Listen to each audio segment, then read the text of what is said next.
I received a call on my smartphone saying that my daughter had collapsed. I hurriedly caught a taxi and headed to the hospital, but my daughter had already passed away. Why? Tears overflowed, and a deeper sense of regret than sadness welled up.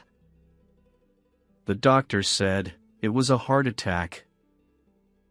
My son-in-law Colton said in a calm tone. The 3 granddaughters who had come with him were crying loudly. It was no wonder they were crying and grieving over the sudden event. They were still in their sensitive teenage years.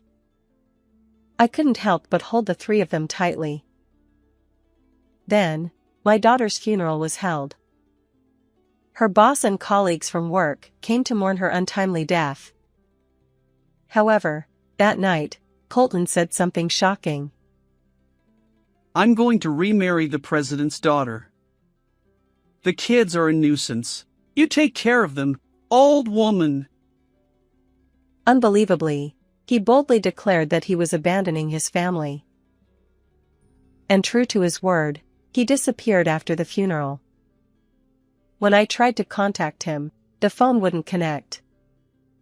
What was he planning to do with the grandchildren left behind? I decided to stay at my grandchildren's house to take care of them. One day, when I returned from shopping, I heard cheers coming from the living room. The grandchildren were laughing at something. Then, they quickly took a piece of paper that had just come out of the printer and handed it to me. With this, Dad is going to hell, said Lydia, the youngest daughter, with a smile as I approached. I am Ariana. Having finished raising my children as a single mother, I am now living alone. When I was still young, in my 30s, I lost my husband and lived with my daughter Natalie. Her rebellious phases during middle and high school are now nostalgic memories. I know I caused Natalie a lot of trouble by being a single parent, but I also tried to give her as much love as I could. As soon as she entered university, she confessed something to me. Mom, you went through a lot of trouble to raise me. So, I want to repay you by being a good daughter from now on. I remember my eyes welling up with tears at those unexpected words. Eventually, Natalie graduated from university and got a job at a prestigious company. She was a patient child, so she rarely complained about her work. Sometimes, I felt a bit lonely, wishing she would rely on me a little more. After she started working, she would surprise me with trips for my birthday or Mother's Day every year. Thank you, Natalie. I am so fortunate. Me too, Mom, Natalie replied, and we both smiled shyly at the hotel during one of our trips. Natalie finally found a partner and said she wanted to get married. He was a senior at the same company, named Colton. His firm mouth, expensive-looking suit, and gentlemanly demeanor were overwhelming. Later, Natalie told me that he had been popular among the female employees since he was a new hire. Handsome, elite, tall, and well-dressed, it was no wonder. I wondered what made him choose Natalie. Why did I choose Natalie? Well, she is very serious about her work. And she is also very filial, which I found very admirable. I was drawn to such a wonderful person, Colton said, blushing as they exchanged glances. They looked so fresh and well-matched at that moment. The two got married and, a few years later, had 3 children. Natalie and Colton continued to work at the same company, with Colton now in the HR department. His popularity did not wane, and despite having a wife and children, female employees continued to approach him. Natalie began to express her unease about Colton's friendly nature.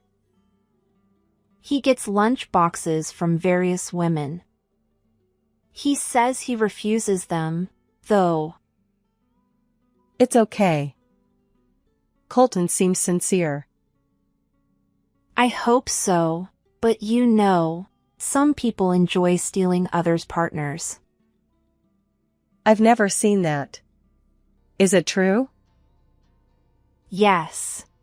Natalie nodded vigorously while munching on a snack. Since giving birth, I felt that Natalie had become stronger in many ways. As a wife and mother, she was updating her inner self. However, whenever she was troubled, I always tried to be there for her. As for the grandchildren, the eldest, Elena, and the twins, Lillian and Lydia, were all girls and very close. The three sisters grew up quickly, with Elena now in her 9th grade and Lillian and Lydia in the 5th grade. Despite the age difference, they all shared a love for mystery novels. Last Christmas, they asked for the complete works of Conan Doyle as a present. I wondered if it was something for elementary and junior high school students to read. But they all laughed and said, "We're mystery geeks." Their room is filled with mystery novels. I always see my grandchildren during the summer holidays when the three of them come to stay with me, and they are very attached to me. Grandma, let's go to the movies, said Elena. They're showing Agatha Christie, said Lillian. I want popcorn too, added Lydia. Even though it's only for a few days, seeing their beaming smiles makes me want to do anything for them. All right, let's go then, I said. Natalie had told me not to spoil them too much, but that was difficult. One summer day, during a heat wave, I received a call on my smartphone saying that Natalie had collapsed. What? Colton, is that true? My hands trembled, and my heart felt like it was being crushed. Colton, however, calmly informed me of the hospital where Natalie was, as if it were a routine matter. I hurriedly caught a taxi and headed to the hospital where Natalie and Colton were. By the time I arrived, Natalie had already passed away. Tears overflowed, and a deeper sense of regret than sadness welled up. Why? I called Natalie's name over and over. I wanted her to respond. But her tightly closed eyelids never opened again. The doctor said it was a heart attack, Colton said. The granddaughters who had come with him were crying loudly. It was no wonder they were crying and grieving over the sudden event. They were still in their sensitive teenage years. It was natural for them to feel insecure. I couldn't help but hold the three of them tightly. It's okay to cry, all of you. Let's say a proper goodbye to your mom. While hugging my granddaughters tightly in the hospital corridor, I looked at Colton. Why, Natalie, why? He turned his back to us, probably trying not to show his tears. It seemed he was crying alone. He wiped his eyes with the cuff of his expensive suit. But for some reason, the cuff didn't seem wet. Sniffling, he turned to face us. Strangely, his eyes looked as if he hadn't been crying at all, and there were no traces of tears on his cheeks. I'm sorry for losing my composure. I need to go back to the office and report this, he said calmly. What? Can't you do that over the phone? What about the kids? Ariana, please take the children home with you. I'm sorry, but please, he said and left. His calmness was eerie. Or maybe he was just pretending that nothing was wrong. After that, he left all the paperwork and administrative procedures to me, always giving some excuse like an important business meeting or an unavoidable client dinner. At the funeral, he was constantly looking at his smartphone, fidgeting. Oh, It's from a client. It seems one of our subordinates caused some trouble, and I need to handle it. Colton said. But there are many people from your company here too. I replied. Many people from Natalie and Colton's workplace, including their superiors and subordinates, attended the funeral.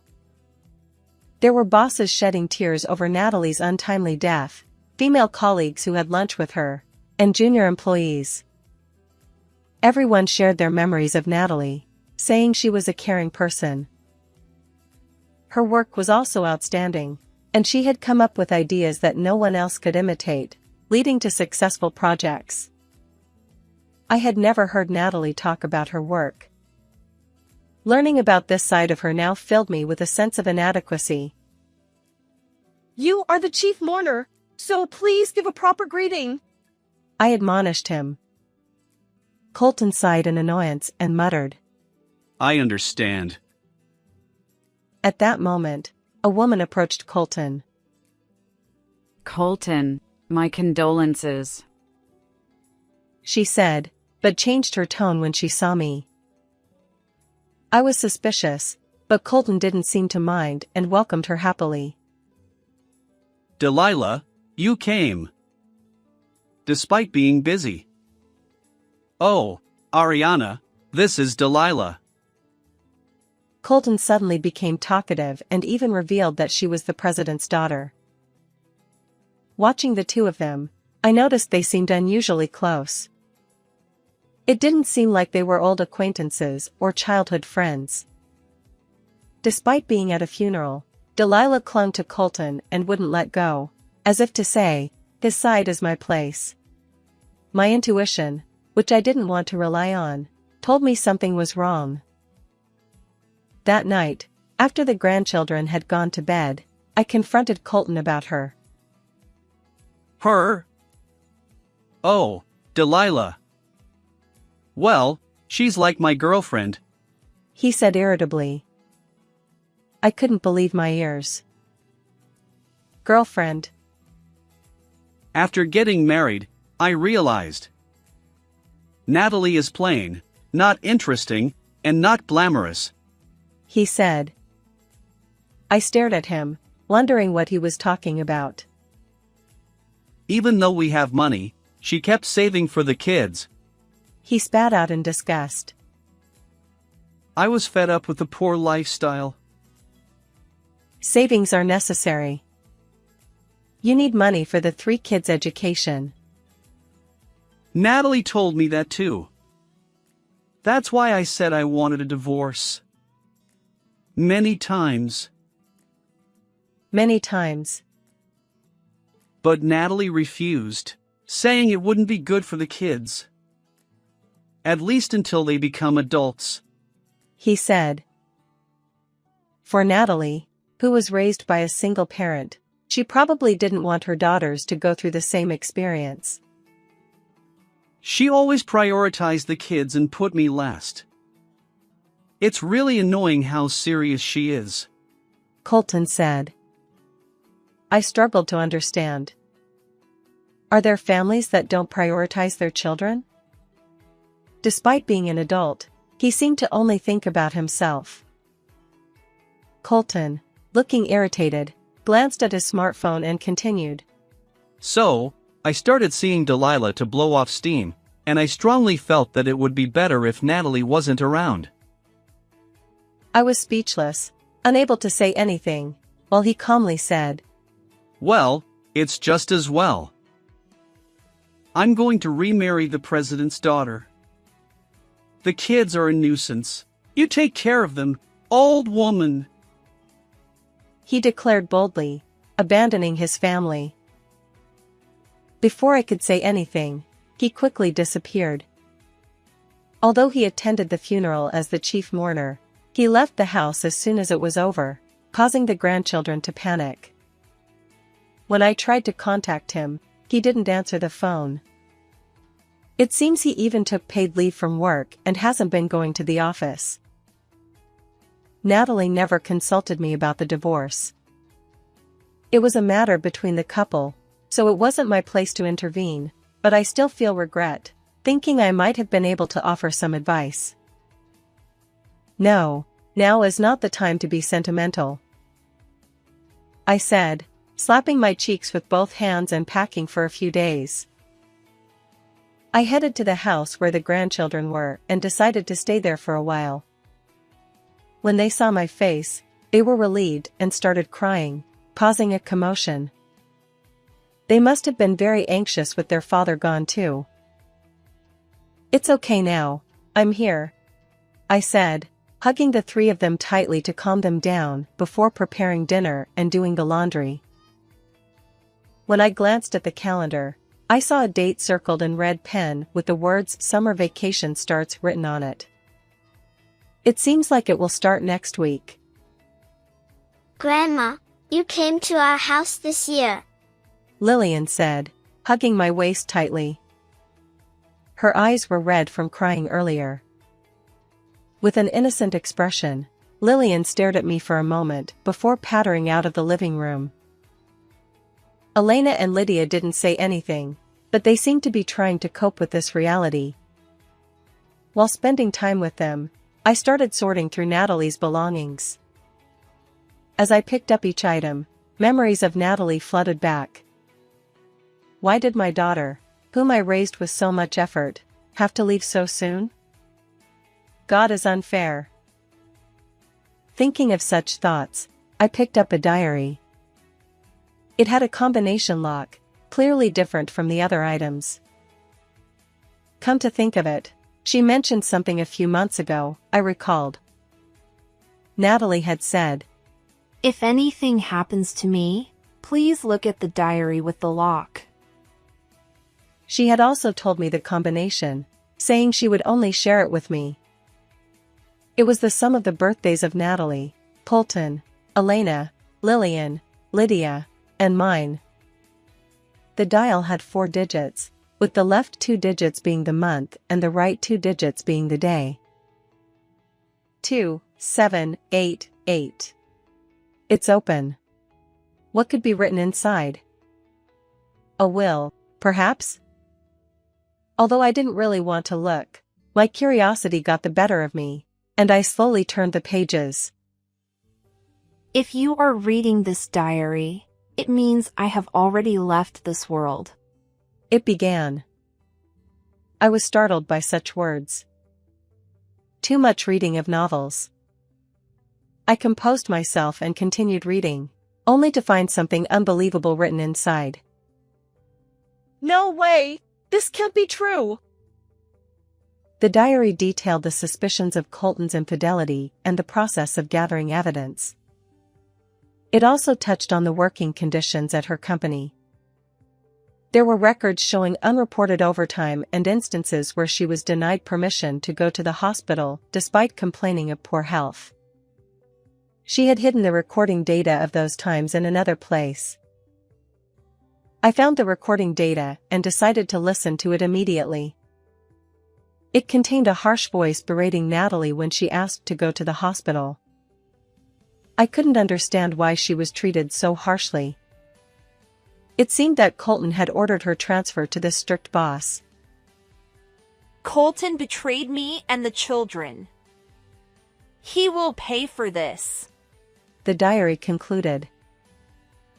Natalie had been preparing to demand compensation from Colton and his mistress with this evidence and to proceed with the divorce. I was surprised at how shrewd my daughter was. However, even though I found this, Natalie was no longer here. I threw away the diary and the recording data, thinking they were useless. The 3 sisters bravely continued going to school. I hoped they wouldn't overexert themselves.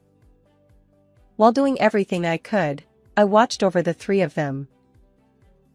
A week passed, and the grandchildren started their summer vacation. In the garden, 2 potted sunflowers stood tall, almost ready to bloom. After the summer vacation began, they started spending a lot of time in Colton's room. For the grandchildren, he was still their father, and they couldn't let go of that recognition. Knowing what he had done, it pained me. Even while sorting through Natalie's belongings, I brought snacks to the grandchildren. I brought orange juice for all of you, I said. They were looking at the books and scrapbooks Colton had left behind, as if searching for treasures. Sometimes, they would use the family computer or tablet, trying this and that. I thought it might be for a summer vacation project and didn't pry too much. One day, when I returned from shopping, I heard cheers coming from the living room. The grandchildren were laughing at something. Oh my, what's going on, you three? You seem to be having fun, I said as I approached. Lydia noticed me and smiled. She quickly took a piece of paper that had just come out of the printer and handed it to me. With this, Dad is going to hell, Lydia said. Puzzled, I looked at the paper she handed me. It was a printout of an anonymous message board titled, "Gather here if you want your wife to die." What? What is this? I could tell it was an anonymous message board, but I didn't understand what it meant. Seeing my confusion, Elena explained. Grandma, see this red name? This person's name is Colton. Colton? Yes. Comments posted from this internet connection are displayed in red. So, this is Dad's comment. Indeed, Colton's comment was displayed in red. As I continued reading, it detailed how he had cornered Natalie. I abused my authority in the HR department to transfer my wife to a troublesome department. That place is always short-staffed, serving her right. Because she is so caring, she stays late every day to help her subordinates with their overtime, working over 80 hours a month. She'll collapse from overwork soon. What a terrible thing. I was shocked, but the comments continued. Pretending to care for my tired wife, I cooked unhealthy meals full of oil and salt. It was amusing to see her eat them every day. She told me her health check results weren't good, but I won't let her go to the hospital or get a re-examination. Such malicious words were written in red. In response to Colton's posts, others replied with comments like "You're a monster" or "Keep it up," egging him on. It's hard to believe someone could methodically drive another person to such a state. I couldn't hide my shock that Colton, who seemed so personable, had done all this. The final post read, "Finally, my wife is gone. She was taken to the hospital with a heart attack, and I met her mother there, pretending to be sad. Now I can get rid of her." How awful. He reported Natalie's death with joy. It was so grotesque and hard to believe. Other comments congratulated him, expressed envy, or offered words of encouragement. I never imagined such a vile world existed, and I was stunned. Colton was as cunning and wicked as a snake. How could such a thing be allowed? Anger began to well up inside me. However, I was surprised that the three girls had noticed Colton's behavior. It's elementary, Watson, Lillian said, imitating Sherlock Holmes. Mom was always busy, but Dad seemed to have plenty of free time, which was strange. She continued. And Lydia added. When we argued with Dad, he said something. What did he say? He said, "Don't rely on Mom. She could be gone any day." Arguing with him suggested that Colton and the grandchildren didn't get along well. They must have been suspicious of his actions for some time. Since then, the three of them had been watching Colton closely. Colton frequently used the computer, looking up recipes and videos for dishes he normally wouldn't be interested in. The tablet's search history included terms like unhealthy food and salt content. They also knew about the mysterious woman in the photos on the tablet. They had seen him slightly smiling right after Natalie died and at the funeral. The final piece of evidence was his scrapbook. Articles about people collapsing from overwork were collected in it. Some were diagnosed with heart attacks. Elena said. So, the three of us thought Dad was the culprit. Lillian added. We've been looking for evidence since the summer vacation started. Lydia said. It seems the mystery-loving three sisters had sharper observational skills than Colton or I had imagined. But how did you manage to find this message board? I asked. Lillian proudly snorted. Besides the tablet's search history, we read books and restored the deleted history. Watson. Lydia said. Even though she's only in 5th grade, she managed to do that. If not, we wouldn't have this printout in our hands. How lonely and anxious the young teenage grandchildren must have felt after losing their mother. I remembered their faces, relieved and crying, when they came to this house. Even so, they were trying their best to fight in their own way, and I couldn't overlook that. My eyes welled up with tears. Grandma? What's wrong? Elena asked. I couldn't let the efforts of these little detectives go to waste. I bit my lip, looked at the three of them, and thought of Natalie. He must face the consequences.